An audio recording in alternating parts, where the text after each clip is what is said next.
Hello students, आज हम BA second year की अपनी क्लास में ब्रिटिश प्रधानमंत्री और कैबिनेट के बारे में अध्ययन करेंगे। तो आज का जो टॉपिक है वो है ब्रिटिश प्रधानमंत्री और मंत्रिमंडल। इसके बारे में मैं आपको बहुत संक्षेप में बताऊंगा। सबसे पहली बात मैं ये कहूँगा कि आपने पढ़ा कि ब्रिटेन में संविधान जो है वो अलिखित है। दूसरी बात आपने पढ़ी ब्रिटेन के संबंध में कि ब्रिटेन का संविधान विकास का परिणाम है, संयोग और विवेक का शिशु है। बहुत सारी चीजें ऐसी रही हैं ब्रिटेन के संविधान में जो अपने आप में क्या हुई है, संयोगवश उत्पन्न हुई है। जैसे अपन ब्रिटिश प्रधानमंत्री और मंत्रिमंडल की जो पद्धति है उसकी अगर हम बात करें तो हम क्या पाते हैं कि संयोग और विवेक दोनों ही तत्वों ने इसके विकास में अपना योगदान दिया है। और ब्रिटेन में द्विदलीय व्यवस्था हमको देखने को मिलती है। आरंभ में उदार दल अनुदार दल हुआ करते थे और अनुदार दल जो था वो उदार दल पे हावी हुआ। कालांतर में श्रमिक दल की उत्पत्ति हुई और अनुदार दल और श्रमिक दल के बीच में सत्ता का हस्तांतरण होता रहा। तो ब्रिटेन में जो संसदीय व्यवस्था है वो इसलिए सफल हुई कि वहां पर द्विदलीय व्यवस्था है। भारत की तरह मिलीजुली सरकार की स्थिति या बहुदलीय व्यवस्था जो है वो नहीं है, इसलिए ब्रिटेन में संसदीय व्यवस्था जो है वो अधिक सफल हुई है। और ब्रिटिश संसद को, ब्रिटिश संविधान को मात्र संविधान और मात्र संसद कहा जाता है। तो ब्रिटेन में जो प्रधानमंत्री का पद है उसका विकास किस प्रकार से हुआ, इसके संबंध में हमने देखा कि हैनोवर वंश के काल में जॉर्ज प्रथम, जॉर्ज द्वितीय और उसके बाद के जो शासक हुए उनका ब्रिटिश राजनीति में उनका बिल्कुल भी रुचि नहीं थी और उन्होंने मंत्रिमंडल की बैठकों की अध्यक्षता करना बंद किया। इसके अलावा उनको अंग्रेजी भाषा का ज्ञान नहीं था। जॉर्ज प्रथम और जॉर्ज द्वितीय इन्होंने क्या किया, ब्रिटिश राजनीति में अपनी रुचि न होने के कारण और अंग्रेजी से अनभिज्ञता के कारण उन्होंने मंत्रिमंडलों की बैठकों की अध्यक्षता करना बंद कर दिया, जिसके स्थान पर एक वरिष्ठ व्यक्ति जो था वो मंत्रिमंडल की बैठकों की अध्यक्षता करने लगा। तब से वो व्यक्ति जो वरिष्ठ हुआ करता था मंत्रियों में, वो मंत्रियों का प्रधान बना और प्रधानमंत्री पद का विकास हुआ। फिर हमने देखा, मैंने आपको ये भी बताया था कि मंत्रिमंडल जो था वो किस रूप में देखने को मिलता है। आरंभ में जब वहाँ राजतंत्रात्मक व्यवस्था हुआ करती थी, अपन ने देखा कि 869 ईस्वी में जब राजतंत्रात्मक व्यवस्था वहाँ पर शुरू हुई या सम्राट का पद वहाँ पर शुरू हुआ, तो हमने देखा कि सम्राट को परामर्श देने वाली एक समिति हुआ करती थी। हमने क्यूरिया रेजिस, प्रीवी काउंसिल और कबाल और कैबिनेट जैसी संस्थाओं को हमने देखा है। कबाल के बाद में कैबिनेट और कैबिनेट का उत्तरोत्तर क्या होता रहा है, विकास होता रहा है। तो आज हम पढ़ेंगे यहाँ पर कि ब्रिटेन के जो प्रधानमंत्री हैं उस समय जो प्रधानमंत्री हुए वो रॉबर्ट वॉलपोल थे। 1748 ईस्वी में जब रॉबर्ट वॉलपोल ने लोक सदन में विश्वास का मत खो दिया तो उन्होंने अपने पद से त्यागपत्र दे दिया था और वहां से एक स्वस्थ परंपरा पनपी कि जब मंत्रिमंडल अपना विश्वास का मत लोक सदन में खो दे तो उसे अपने पद से और अपने मंत्रिमंडल को भी त्यागपत्र उसको दिलवाना पड़ेगा। तो ये एक स्वस्थ परंपरा उस समय स्थापित हुई और आज वहां पर क्या बन गया, कानून बन गया कि लोक सदन में अगर विश्वास का मत खो देता है प्रधानमंत्री और उसका मंत्रिमंडल तो उसे अपने पद से त्यागपत्र देना ही पड़ता है। तो जो चीजें भारत के संबंध में सही है वो चीजें हमको इंग्लैंड के संबंध में भी सही दिखाई देती हैं। और आप क्या देखते हैं इंग्लैंड के संबंध में या भारत के संबंध में कि हमने देखा कि सम्राट जो होता है वो बहुमत दल के नेता को प्रधानमंत्री नियुक्त करता है। राष्ट्रपति के पास भारत में विवेक का अधिकार होता है, सम्राट के पास में भी विवेक का अधिकार होता है, लेकिन ब्रिटेन में विवेक के अधिकार का प्रयोग बहुत कम मामलों में किया गया। जबकि या तो प्रधानमंत्री की मृत्यु हो गई या उसने लोक सदन में विश्वास का मत खो दिया या उसकी मृत्यु के बाद में उसका कोई उत्तराधिकारी नहीं था या फिर सर्वदलीय नेता को चुनने में बहुमत प्राप्त दल है उसको परेशानी हो रही है, तो उस समय सम्राट ने अपने विवेक का प्रयोग किया। 1931 में सम्राट ने एक अल्पमत प्राप्त व्यक्ति को ब्रिटेन का प्रधानमंत्री बना दिया था। तो ये दूसरी बात है। तो यहाँ हम क्या देख रहे हैं कि सम्राट उसी व्यक्ति को प्रधानमंत्री बनाता है जो लोक सदन में बहुमत दल का नेता होता है, उसी को वो क्या बनाता है, प्रधानमंत्री बनाता है। और प्रधानमंत्री की मर्जी से वो क्या करता है या उसकी इच्छा से अन्य मंत्रियों की नियुक्ति की घोषणा करता है और वो सारे काम कौन करता है, ब्रिटेन का प्रधानमंत्री करता है। सारी शक्तियां ब्रिटिश प्रधानमंत्री के पास में होती है। और यहाँ तक ये भी आप पढ़ेंगे इसमें कि ब्रिटिश मंत्रिमंडल का अधिनायकत्व हमें देखने को मिलता है। संसद हमें सैद्धांतिक रूप से शक्तिशाली दिखाई देती है। जैसे हमने संसद के बारे में भी पढ़ा है कि है ना, संसद सब कुछ कर सकती है सिवाय स्त्री को पुरुष और पुरुष को स्त्री नहीं कर सकती है, उसकी कानून बनाने की शक्ति को कोई चैलेंज नहीं कर सकता, क्योंकि वहां पर ब्रिटेन में न्यायपालिका को न्यायिक पुनरावलोकन का अधिकार बिल्कुल भी नहीं है।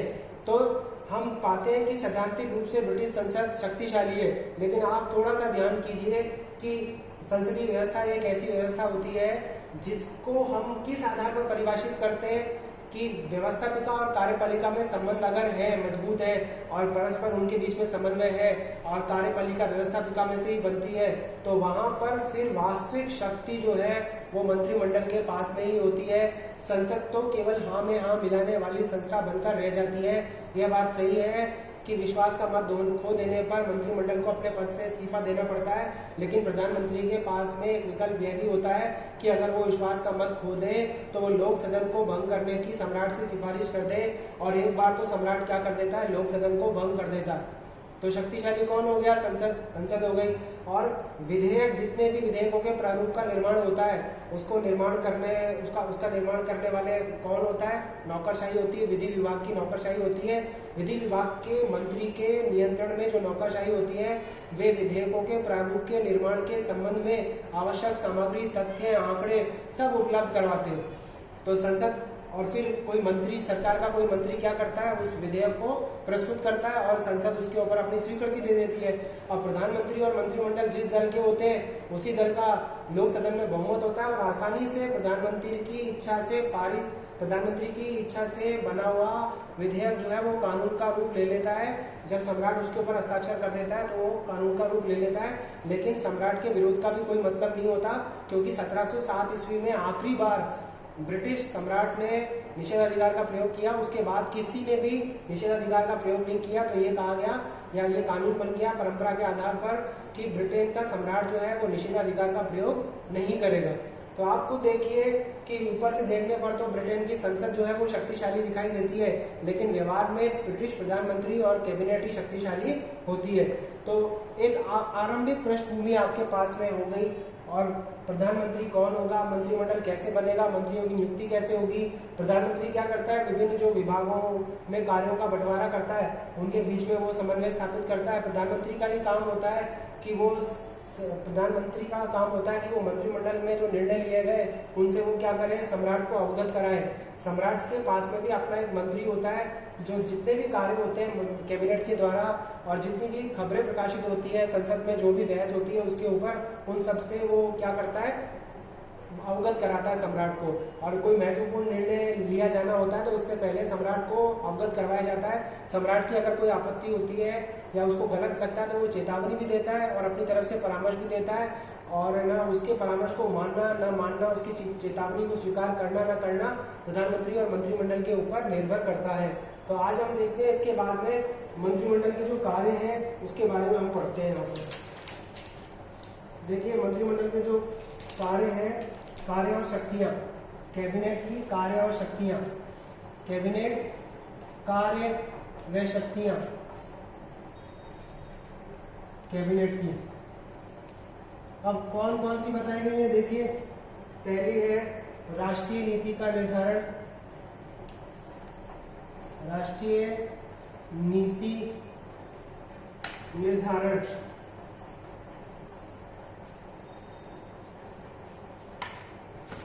इसके बाद में देखिए समन्वयकारी कार्य,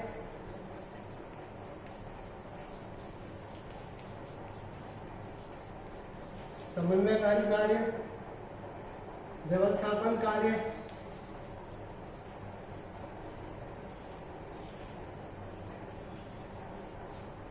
इसके अलावा वित्तीय कार्य,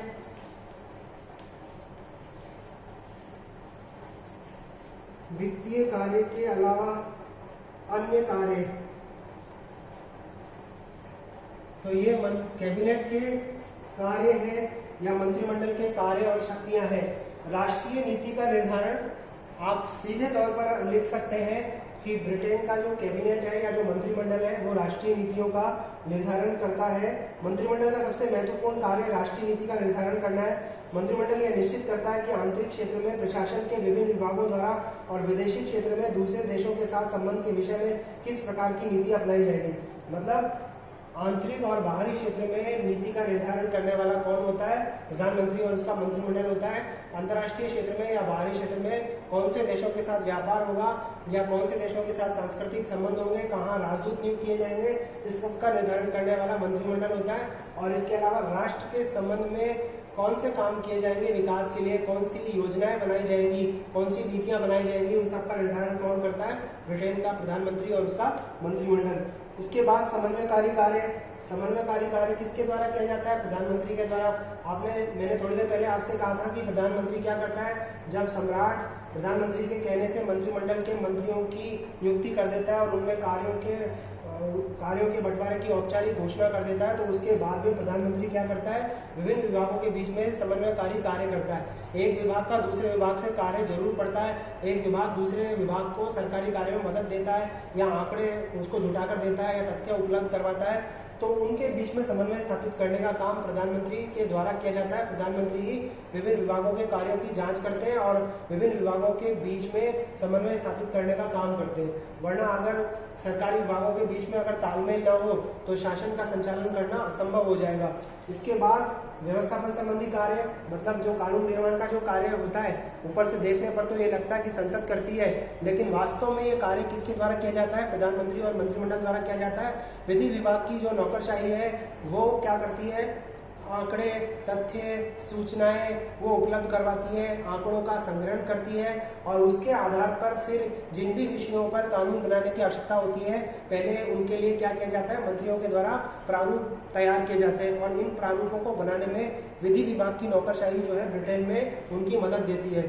तो एक बार जब विधेयक का प्रारूप तैयार हो जाता है तो उसके बाद में संबंधित विभाग का संबंधित मंत्री सरकार की तरफ से पेश कर देता है संसद में उस विधेयक को। उसके बाद संसद जब उसे पारित कर देती है तो वो कानून बन जाता है। अगर गैर सरकारी विधेयकों की अपन बात करें, अगर प्रधानमंत्री और मंत्रिमंडल की कृपा है उन गैर सरकारी विधेयकों पर, तो वो भी कानून का रूप धारण कर लेते हैं और केवल उन्हीं विधेयकों को वो स्वीकार करते हैं, उन्हीं गैर सरकारी विधेयकों को वो स्वीकार करते हैं जो पूरे राष्ट्र के हित में होते हैं। और वैसे अगर विपक्ष के द्वारा कोई गैर सरकारी विधेयक लाया जाता है या किसी अन्य के द्वारा कोई विधेयक लाया जाता है और सरकार उसको पारित करती है, तो इसका मतलब सरकार की गलती है कि सरकार का ध्यान नहीं गया उस विधेयक को बनाने पर और दूसरे किसी का ध्यान चला गया, तो इससे सरकार की ही किरकिरी होती है। तो इसलिए ऐसे मौके बहुत कम आते हैं जब गैर सरकारी विधेयक जो है वो पारित हो पाते हैं, वरना वो पारित ही नहीं हो पाते और सरकार कह देती है कि हम अपनी तरफ से क्या करेंगे, इस विषय के ऊपर कानून बनाएंगे या लाएंगे, विधेयक लाएंगे।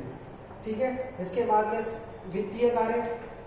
वित्तीय कार्यों में आय व्यय का, राष्ट्रीय आय व्यय का निर्धारण तथा बजट का निर्माण और उसे संसद में स्वीकृत कराना मंत्रिमंडल का कार्य है। बजट वित्त मंत्री अपनी देखरेख में तैयार करता है, किंतु बजट के मूल प्रस्ताव और आधार मंत्रिमंडल द्वारा निश्चित किए जाते हैं। मंत्रिमंडल को लोक सदन के बहुमत का समर्थन प्राप्त होता है। उसके कारण किसी भी कर या अनुदान की मांग में कोई कटौती लोक सदन के द्वारा मंत्रिमंडल की सहमति के बिना नहीं की जा सकती। मतलब कोई भी नया कर जो है या किसी अनुदान में कटौती संसद की स्वीकृति के बिना नहीं होती, लेकिन वास्तव में संसद में उसी दल का बहुमत होता है जिसका कि प्रधानमंत्री और मंत्रिमंडल होता है।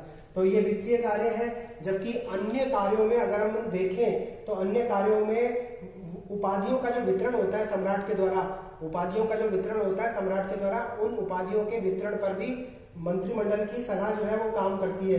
दूसरी बात यहाँ पर यह है कि राजा अपने विशेषाधिकारों का प्रयोग करके वो क्या कर सकता है? राजा द्वारा राज्य के संबंध में, राष्ट्र के संबंध में क्षमा दान के विशेषाधिकार का जो प्रयोग किया जाता है वो भी मंत्रिमंडल के परामर्श से होता है। उपाधियों का वितरण भी प्रधानमंत्री के परामर्श से होता है। ब्रिटिश सम्राट द्वारा देश और विदेश में की जाने वाली नियुक्तियां मंत्रिमंडल के परामर्श से होती हैं। तो इस तरीके से इसके अलावा हम ये कह सकते हैं कि जो भी अन्य कार्य और भी किए जाते हैं सम्राट के द्वारा, वे सारे, चाहे वो उपाधि देने का कार्य हो, विदेशों में नियुक्तियों की बात हो, उपाधियों का वितरण हो या फिर क्या हो, उसका प्रयोग हो, क्षमादान के अधिकार का प्रयोग हो, इन सब के ऊपर ब्रिटिश प्रधानमंत्री और मंत्रिमंडल की सलाह के बाद ही सम्राट जो है वो कोई काम कर पाने में सक्षम हो पाता है। तो आज हमने क्या पढ़ा कि ब्रिटेन में प्रधानमंत्री के पद का विकास कैसे हुआ, मंत्रिमंडल कौन कौन से कार्य करता है, इसमें आगे हम कल पढ़ेंगे।